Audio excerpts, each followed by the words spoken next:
السلام علیکم ناظرین، میں ہوں آپ کا اپنا عمر خان اور آج پھر آپ کی خدمت میں ایک چھوٹی سی ویڈیو کے ساتھ حاضر ہوا ہوں۔ امید کرتا ہوں آپ سارے ٹھیک ٹھاک خیر خیریت سے ہوں۔ ناظرین اکرام، آج کی اس ویڈیو میں آپ کو رزق کے 16 دروازوں کے بارے میں بتانے جا رہا ہوں۔ آج کی یہ ویڈیو غریب سے غریب انسان کو بھی مالدار بنا سکتی ہے۔ اگر آپ رزق کی وجہ سے پریشان ہیں یا آپ کی رزق میں کوئی برکت نہیں آتی تو اس ویڈیو کو میری آپ سے گزارش ہے کہ اینڈ تک مس نہیں کرنا، سکپ نہیں کرنا۔ آج کی ویڈیو میں آپ کو رزق کے وہ 16 دروازے بتانے جا رہا ہوں کہ جتنے زیادہ آپ یہ دروازے کھولتے جائیں گے اتنا ہی آپ کا رزق میں اضافہ ہوتا چلا جائے گا۔ پہلا دروازہ، سب سے پہلا جو رزق کا دروازہ ہے نا، وہ ہے نماز۔ جو لوگ نماز نہیں پڑھتے ان کے رزق سے برکت اٹھا لی جاتی ہے۔ وہ پیسہ ہونے کے باوجود بھی پریشان رہتے ہیں اور ان کا پیسہ ان کو سکون نہیں دیتا، خوشی نہیں دیتا۔ دوسرا دروازہ ہے استغفار۔ جو انسان زیادہ سے زیادہ استغفار کرتا ہے، توبہ کرتا ہے اللہ کی راہ میں، ان کے رزق میں اضافہ ہوتا ہے اور اللہ ایسی ایسی جگہ سے اسے رزق دیتا ہے کہ جہاں اس کی بندے کی سوچ ہی نہیں ہوتی۔ تیسرا دروازہ رزق کا یہ ہے، وہ ہے صدقہ۔ اللہ تعالیٰ فرماتا ہے کہ تم میری راہ میں جو بھی خرچ کرو گے اس سے میں آپ کو ڈبل عطا کروں گا، یعنی اس کے بدلے میں آپ کو ضرور دوں گا۔ انسان دوسروں پر جتنا خرچ کرے گا، یعنی کہ اللہ تعالیٰ کے بندوں پر اللہ تعالیٰ کی راہ پہ جتنا خرچ کرے گا، اللہ تعالیٰ اسے 10 گنا بڑھا کر اس کے رزق میں اضافہ کر دے۔ اس لیے اللہ کی راہ میں خرچ کرنے سے کبھی بھی نہیں گھبرانا چاہیے۔ اللہ کے ساتھ تجارت کرو، جتنا زیادہ اللہ تعالیٰ کی راہ میں خرچ کرو گے اتنا ہی زیادہ آپ کے رزق میں اضافہ ہوتا جائے گا۔ چوتھا دروازہ وہ ہے تقوی۔ تقوی اختیار کرو۔ جو لوگ گناہوں سے دور رہتے ہیں، اللہ تعالیٰ سے ڈرتے ہیں، اور اللہ تعالیٰ کو یاد کرتے ہیں، اللہ تعالیٰ ان کے لیے آسمان سے رزق کے دروازے کھول دیتا ہے۔ پانچواں دروازہ وہ ہے نفلی عبادت کی کثرت۔ جو لوگ زیادہ سے زیادہ نفلی عبادت کرتے ہیں، اللہ ان پر تنگ درستی کے دروازے بند کر دیتا ہے اور اللہ کہتا ہے کہ اگر تو میری عبادت نہیں کرے گا تو میں تمہیں دنیا کے کاموں میں الجھا دوں گا۔ چھٹا دروازہ ہے اور وہ ہے حج اور عمرے کی کثرت۔ تو حدیث پاک میں آتا ہے کہ حج اور عمرہ گناہوں کو اور تنگ درستی کو اس طرح دور کرتا ہے کہ جس طرح آگ کی بٹھی سونے چاندی کے میل کو دور کرتی ہے۔ ساتواں دروازہ اور وہ ہے رشتہ داروں سے اچھے سلوک سے پیش آنا، صلہ رحمی کرنا، اپنے ان رشتہ داروں سے بھی ملتے رہنا جو آپ سے قطع تعلق کر بیٹھے ہو۔ اگر اس لیے آپ رزق میں اضافہ چاہتے ہو تو صلہ رحمی کریں، رشتہ داروں کے ساتھ حسن سلوک کریں، اپنے ہمسایوں کے ساتھ، پڑوسیوں کے ساتھ حسن سلوک کریں۔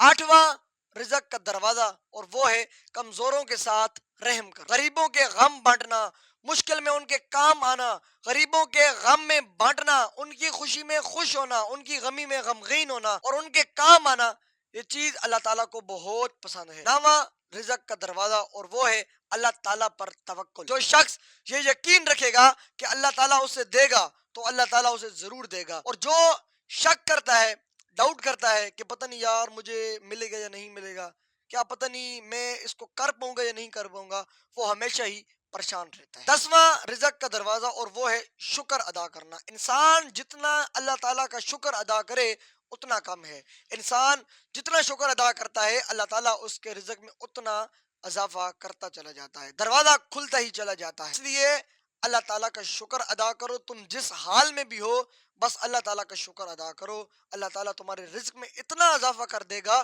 کہ تمہاری سوچ بھی نہیں۔ 11واں رزق کا دروازہ گھر میں مسکرا کر داخل ہونا۔ جب آپ لوگ گھر میں داخل ہوتے ہیں تو اس ٹائم آپ مسکرا کر داخل ہوئیں اور مسکرانے کے بعد آپ سلام کریں۔ مسکرا کر گھر میں داخل ہونا سنت بھی ہے۔ نبی کریم صلی اللہ علیہ وآلہ وسلم نے فرمایا کہ اللہ تعالیٰ فرماتا ہے کہ میں اس شخص کا رزق بڑھا دوں گا جو شخص گھر میں داخل ہو اور مسکرا کر سلام کرے۔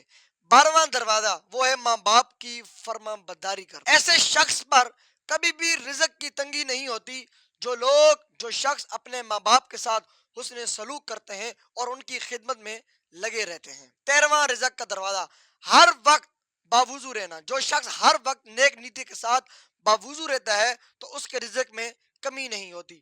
14واں رزق کا دروازہ اور وہ ہے چاشت کی نماز پڑھنا۔ چاشت کی نماز پڑھنے سے رزق میں برکت بڑھتی ہے۔ حدیث میں آتا ہے کہ چاشت کی نماز رزق کو کھینچ کے لیتی ہے اور پریشانیوں کو دور کر دیتی ہے۔ 15واں دروازہ اور وہ ہے روزانہ سورت واقعہ پڑھنا۔ روزانہ سورت واقعہ پڑھنے سے رزق میں برکت آتی ہے، رزق بڑھتا ہے۔ اس لیے ہر روز نماز مغرب کے بعد آپ سورت واقعہ کی تلاوت ضرور کیا کریں۔ 16واں دروازہ ہے اور وہ ہے یقین کے ساتھ اللہ تعالیٰ سے مانگتے رہنا۔ جو شخص اللہ تعالیٰ سے جتنا مانگتا ہے اللہ تعالیٰ اسے اتنا زیادہ عطا کرتا ہے۔ جو شخص اللہ سے جس طرح کا گمان کرتا ہے اللہ کہتا ہے کہ میں اس کے لیے ویسا ہی ہو جاتا ہوں۔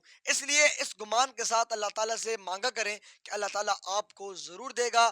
اللہ تعالیٰ آپ کی کسی بات کو نہیں ٹالے گا۔ وہ آپ سے محبت کرتا ہے، اسی نے آپ کو پیدا کیا ہے اور آپ اسی سے ہی مدد مانگیں، اسی سے ہی اپنا رزق مانگیں تو اللہ تعالیٰ آپ کو ضرور عطا کرے گا۔ اس لیے اپنی ضرورتوں کو اللہ تعالیٰ کے سامنے بیان کیا کریں۔ اپنی مشکلوں کا رونا ہو تو اللہ تعالیٰ کی بارگاہ میں رویا کریں، اللہ تعالیٰ کے سامنے رویا کریں، اس سے مانگا کریں، اللہ تعالیٰ سے مدد مانگی کریں۔ وہ آپ کی ہر تکلیف کو دور کر دے گا اور آپ کے لیے آسانیاں ہی آسانیاں کر دے گا۔ دوستو یہ تو تھا چھوٹی سی انفارمیشن جو ہے نا رزق کے 16 دروازے۔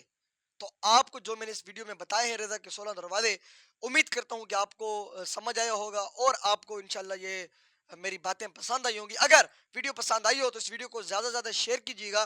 ہو سکتا ہے کہ آپ کے ایک شیئر سے اللہ تعالیٰ کسی کی زندگی اور دل بدل دے۔ اپنا اور اپنے ساتھ دوسرے رشتوں کا خیال رکھیے گا۔ ملتے ہیں، ملاقات کرتے ہیں ایک نیو ویڈیو میں، تب تک کے لیے اللہ حافظ۔